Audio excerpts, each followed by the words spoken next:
मंडळी नमस्कार. बीड विधानसभेची रणधुमाळी सुरू झालेली आहे. दिवाळी नुकतीच संपलेली असली तरी खऱ्या अर्थाने राजकीय दिवाळी ही 23 तारखेला होणार आहे. त्यामुळे येणाऱ्या काळामध्ये बीड विधानसभेमध्ये काय प्रश्न आहेत, लोकांचा प्रतिसाद कसा आहे आणि यामध्ये लोकांच्या समस्या काय आहेत, त्याला काय उत्तर देत आहेत, यासाठी आपण आज आलेलो आहोत. शिवसंग्रामच्या उमेदवार स्वर्गीय विनायकराव मेटे यांच्या पत्नी डॉक्टर ज्योतिताई मेटे यांच्याकडे. ताई, प्रचाराची रणधुमाळी सुरू आहे, लोकांचा प्रतिसाद कसा आहे? सध्या आम्ही ग्रामीण भागामध्ये गाव टू गाव आणि प्रत्येक घरोघरी जाऊन संपर्क करत आहोत. नेहमीप्रमाणेच लोकांचा प्रतिसाद अतिशय चांगला आहे. म्हणजे यापूर्वी देखील मी या मतदारसंघातल्या गावांमध्ये 2 वेळा फिरलेली आहे. तो तसाच प्रतिसाद किंबहुना आज उघड राजकीय भूमिका घेऊन जात असल्यामुळे उत्साहित झालेले आहेत. लोकांनी, माता भगिनी सगळ्या हे सांगतात की तू लढलं पाहिजेस. निश्चितपणे लोकसभेच्या वेळेसही तुम्ही निवडणूक लढवण्यासाठी तयार झाला होतात, परंतु लोकभावनेचा आदर करून त्यावेळेस तुम्ही माघार घेतली. विधानसभेमध्ये त्या गोष्टीचा फायदा होईल असं वाटतंय तुम्हाला?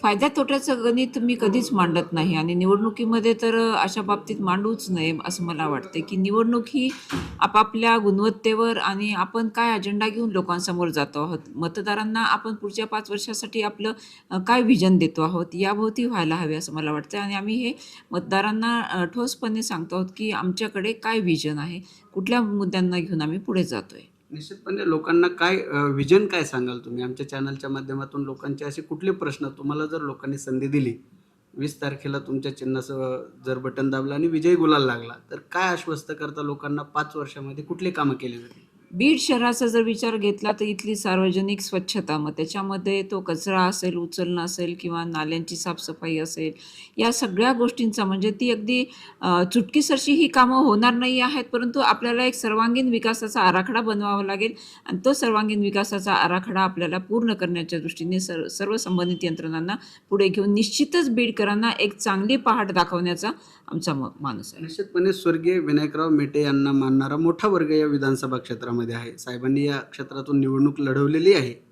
आता गावखेड्यामध्ये जात असताना साहेबांच्या काही आठवणी लोक सांगतात का आणि प्रतिसाद काय आहे त्या बाबतीत? निश्चितच म्हणजे अनेक वयोवृद्ध असे भेटतात की ज्यांचे साहेबांच्या आठवणींनी डोळे पाणावतात. काल कुटेवाडीमध्ये एक माऊली, म्हणजे मला माहितीही नव्हतं की त्यांची कधी साहेबांशी भेट झालेली असेल, पण जसंच मी त्या सभामंडपामध्ये गेले ती माऊली रडायला लागली अक्षरशः साहेबांच्या आठवणीने. अनेक वयोवृद्ध साहेबांच्या आठवणीने गैरवतात, डोळे पुसतात आणि ते सांगतात की नाही, साहेबाचं हे देणं आहे आणि आम्हाला आता ते उतरवायचं आहे. निश्चितपणे बीड विधानसभेचा जर आपण विचार केला तर प्रामुख्याने 5 उमेदवार सध्या आपल्याला रिंगणामध्ये दिसतात. यापैकी 2 ओबीसी आहेत, 3 मराठा आहेत. तर हे मराठा उमेदवाराचं डिवायडेशन होऊन काही वेगळा निकाल लागेल की काय, अशी मतदारांमध्ये संभ्रमावस्था आहे. कसं बघता याकडे? माझं मत आहे, कुठलीही निवडणूक ही जातीवर होताच कामा नये. जातपात धर्मविरहित निवडणूक झाली पाहिजे. जर मतदारसंघाचा विकास करायचा असेल तर हे सगळे मुद्दे बाजूला ठेवून कायमस्वरूपी विकास करण्याची ज्याच्याकडे दूरदृष्टी आहे अशा व्यक्तीच्याच मागे मतदारांनी जावं असं मला विनम्र आवाहन करायचं आहे. निश्चितपणे आपण मनोज जरांगे पाटील यांचा हा मराठवाड्यामध्ये मोठा मानणारा वर्ग आहे आणि त्यांनी निवडणूक न लढवण्याची भूमिका घेतली आहे.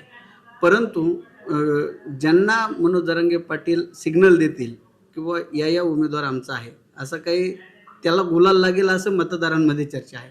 तर जरांगे पाटलाशी काही चर्चा झाली आहे का आणि तसा काही निर्णय होईल, तुमच्या बाजूने येईल कौल त्यांचा? नाही, एक बाब आपण लक्षात घेतली पाहिजे की मनोजदादांनी त्यांची राजकीय भूमिका स्पष्ट केलेली आहे. त्याच्यामुळे तो विषय तिथेच संपलेला आहे. आता ह्या जरतरच्या भाषेला काही अर्थच नसतो. त्यांनी त्यांची भूमिका स्पष्ट केलेली आहे. सगळ्यांचीच भूमिका त्यावरती स्पष्ट आहे. कुठले असे कामं केले जातील जर तुम्हाला संधी मिळाली तर? काही असे विकासाचं मॉडेल असेल, सिंचनाचे प्रकल्प असतील, बेरोजगारीचा मोठा प्रश्न आहे, इथल्या विद्यार्थ्यांना शिक्षणासाठी लातूरसारख्या ठिकाणी जावं लागतं, ते परवडत नाही, असे काही क्षेत्रामध्ये काम करताल आणि तसे काही आश्वासन तुम्ही देऊ शकता लोकांना? निश्चितच आमच्या विकास आराखड्यामध्ये ह्या 3 घटक आम्ही केंद्रीभूत मानलेले आहेत: महिला, युवक आणि त्याच्यानंतर शेतकरी, शेतमजूर. त्यामुळे महिलांना आत्मनिर्भर बनवण्यासाठी काय करता येईल, युवकांना, एक तर बेरोजगारांना त्यांच्या हाताला काम मिळवण्यासाठी या शहरामध्ये किंवा या तालुक्यामध्ये कशी आपल्याला उद्योगधंदे आणता येतील किंवा पर्यटन आधारित काही आपल्याला करता येईल का, जेणेकरून इथे बेरोजगारीला थोडीशी आळा बसू शकेल, चाप बसू शकेल. आणि सगळ्यात महत्त्वाचं म्हणजे शेतकरी शेतमजूर, आता गेली काही दिवस आपण बघतोय की प्रत्येकाच्या जवळपास घरामध्ये किंवा शेतामध्ये, मी आता गावोगावी जेव्हा जाते ना, अगदी चांगल्या चांगल्या घरांमध्ये सुद्धा सोयाबीन साठवून ठेवलेली दिसतं, सोयाबीनच्या थप्प्या लागलेल्या दिसतात, कापूस असा गंजी लावून ठेवलेला दिसतो, का तर भाव नाही आहे. या सगळ्या गोष्टी घेऊन आम्हाला पुढं जायचं आहे. आणि एक मी आपल्याला सांगू इच्छिते की मी सहकार विभागामध्ये अनेक वर्ष काम केलेलं आहे.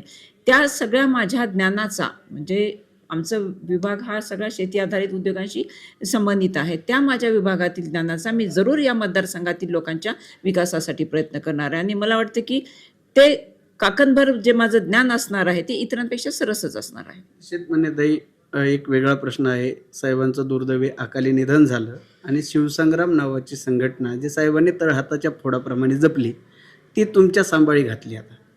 परंतु राज्यामधली एकमेव अशी घटना आहे की साहेबांच्या नंतरही एकही संग्रामी मावळा आपल्याला कुठल्या दुसऱ्या पक्षात जाताना दिसला नाही. या लोकांना जोडून ठेवण्याचं, साहेबांच्या कार्यकर्त्यांना आईचं प्रेम देण्याचं गमक जे आहे ते कसं साधलं तुम्ही, आणि त्या बाबतीत काय सांगाल कार्यकर्त्यांना? खरं सांगू, हे कुठल्याही महिलेला वेगळं सांगावं लागत नाही की ती जी कुटुंब सांभाळत असते, थोडक्यामध्ये ती मॅनेजमेंट करत असते. आणि मग ते मॅनेजमेंट करत असताना ते सगळ्याच गोष्टींचं मॅनेजमेंट असतं, म्हणजे भावनांचं मॅनेजमेंट असतं, इतर बाबींचं मॅनेजमेंट असतं. तसंच हे भावनांचं मॅनेजमेंट. आणि एक महत्त्वाचा मुद्दा आहे की शिवसंग्राम ही जरी संघटना असली तर यांच्यात आणि म्हणजे साहेबांमध्ये एक इमोशनल बॉन्ड होता. आणि मला असं वाटतं की तो इमोशनल बॉन्ड मी माझ्या परीने काही अंशाने तरी जपू शकले. त्यांच्यामध्ये ही आश्वासकता निर्माण करत असताना एक मी महिला असल्यामुळे मी त्यांच्याशी एक आई, एक बहीण या भूमिकेतून वावरत राहिले आणि त्यांनी पण अतिशय सहजगत्या मला ते स्वीकारलं. आता एक शेवटचा प्रश्न असा आहे, या मतदारसंघामध्ये मराठा ओबीसी वादाची किनार लोकसभेमध्ये जी दिसली आपल्याला, विधानसभेमध्येही दिसेल का? आणि तसं जर झालं तर काही निवडणूक लढताना काही आपल्याला अडचणी वाटतात? गावखेड्यामध्ये तुम्ही जाताय आता सध्या, ग्रामीण भागामध्ये तुम्हाला तसे काय अनुभव येत आहेत? ग्रामीण भागामध्ये ती धार राहिलेली आहे आता ओबीसी मराठा वादाची? मी खरं सांगू, मला तरी स्वतःला वैयक्तिकरित्या तसा अनुभव आला नाही, किंवा आमच्या संघटनेच्याही लोकांना तसा अनुभव आला नाही. आता मी जाहीरपणे त्या गावांचा उल्लेख करणार नाही, पण या दौऱ्यांमध्ये 2 गावांमध्ये मी जिथे गेले, जिथे आपण म्हणतात ती सो कॉल्ड वादाची किनार आहे. परंतु माझं तर स्पष्ट असं मत आहे की असा काही वादच नाही आहे. आणि ते जे जाणते सुजाण आहेत त्यांनाही ते कळते की असा काही वाद नाही आहे. काही जणांनी स्वतःचा स्वार्थ साधून घेण्यासाठी सोयीस्करपणे हा वादाचा मुद्दा पुढे केलेला आहे. तुम्ही सोडता 4 उमेदवार आहेत. विद्यमान आमदार संदीप क्षीरसागर आहेत, योगेश क्षीरसागर आहेत, कुंडलिक खांडे आहेत, अनिल जगताप आहेत. शिवसंग्राम या कार्यकर्त्यांना स्वतः उमेदवार म्हणून तुम्हाला सगळ्यात कडवं आव्हान कुणाचं असू शकतं?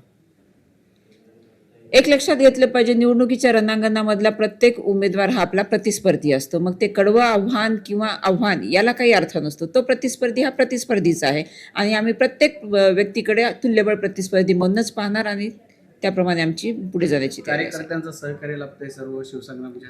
निश्चितच कार्यकर्त्यांनीच मला ही निवडणूक लढवण्यासाठी प्रवृत्त केलेली आहे. गेले काही महिने आमच्या कार्यकर्त्यांच्या, पदाधिकाऱ्यांच्या या विषयावर वारंवार बैठका झालेल्या आहेत आणि त्यांच्याकडूनच ही मागणी आलेली आहे. आणि त्यामुळेच आपण लक्षात घेतलं पाहिजे की मला अपक्ष उमेदवार अर्ज दाखल करण्यामागे या पदाधिकाऱ्यांचा, या कार्यकर्त्यांचा उत्साह आणि आग्रह कारणीभूत आहे. निश्चितपणे आम्ही ज्यावेळेस गाव खेड्यामध्ये जातो, जनतेचा कौल घेतो, त्यावेळेस शहरामध्ये फिरत असताना शहनशाह वली दर्ग्याला साहेबांनी 2.5 कोटीला फंड दिला आणि त्यामुळे मुस्लिम समाजामध्ये देखील साहेबांची सहानुभूती आहे असं आम्हाला दिसलं. तुम्हाला काही लोक भेटायला येतात आणि काही आश्वासनं देतात, मुस्लिम समाजाचा पाठिंबा मिळताना आपण एक बघितलं पाहिजे की केवळ शहनशाह वली दर्गाचा विकास कामच नाही, तर साहेबांनी यापूर्वी देखील अल्पसंख्याक वस्त्यांमध्ये बोर असतील, पाण्याच्या टाक्या असतील आणि सगळ्यात महत्त्वाचं म्हणजे साहेबांनी जसं मराठा समाजातील मुलामुलींसाठी सामुदायिक विवाहाची चळवळ राबवली, त्याच धर्तीवरती इज्तेमाई शादिया म्हणजे मुसलमान समाजामध्ये ही चळवळ राबवणारे हे पहिले आणि एकमेव आमदार आहेत. त्याच्यानंतर मग त्या हळूहळू तो प्रघात सुरू झाला. त्यामुळे मुस्लिम समाजामध्ये, आणि मुस्लिम समाजाला ज्यावेळेस ते 5% आरक्षण मिळालेलं होतं त्याही वेळेस विधिमंडळामध्ये बोलणारे हे एकमेव बिगर मुस्लिम आमदार आहेत.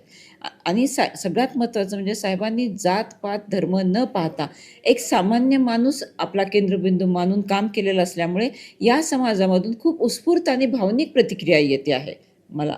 निश्चितपणे आता एक मतदारांना, एक सुशिक्षित आहात, अधिकारी म्हणून राहिलेला आहात, बीड विधानसभा क्षेत्रातील मतदारांना काय आवाहन कराल, काय बघून मतदान केलं पाहिजे? बीड विधानसभा क्षेत्रातील मतदारांनी सुजाणपणे विकास डोळ्यासमोर ठेवला पाहिजे. गेली काही वर्ष जी दुरावस्था या मतदारसंघामध्ये झालेली आहे त्याला कारणीभूत कोण आहे आणि पुढे घेऊन जाण्याचं विजन काय आहे कुणाकडे? आता यामध्ये प्रत्येक म्हणजे मी जर सोडलं तर प्रत्येक उमेदवाराला त्याची राजकीय पार्श्वभूमी आहे. त्यांनी कुठल्या ना कुठल्या पदावरती काम केलेलं आहे. त्याच्यामुळे त्याही पार्श्वभूमीवर त्यांचं मूल्यमापन होणं गरजेचं आहे. आणि ह्या सगळ्या गोष्टी पाहून जर या सगळ्यांना आपला विकास साधून घ्यायचा असेल तर डोळसपणे या सगळ्यांनी मतदान करावं एवढं माझं आपलं आव्हान असेल.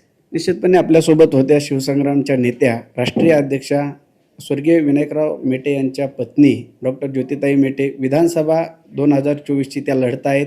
23 तारखेला मतदान आहे. मतदान करत असताना नागरिकांनी जातीवादाच्या मुद्द्यावर कुठल्या तरी वेगळ्या मुद्द्यावर मतदान करण्यापेक्षा बीडच्या विकासाचा प्रश्न डोळ्यासमोर ठेवून विकासाची दृष्टी असलेल्या नेतृत्वाला संधी द्यावी आणि येणाऱ्या काळामध्ये जर जनतेने संधी दिली तर बीड विधानसभा क्षेत्रामध्ये सिंचनाचे प्रकल्प असतील, शिक्षणाच्या व्यवस्था असतील, सहकार क्षेत्रामध्ये काम केलेलं असल्यामुळे शेतकऱ्यांशी निगडीत असलेल्या अनेक योजनांच्या बाबतीमध्ये शेतकऱ्यांना कसा लाभ देता येईल याविषयी त्यांचं स्वतःचं एक विजन आहे. त्या दृष्टीने काम केले जातील असं आपल्याला सांगितलेलं आहे.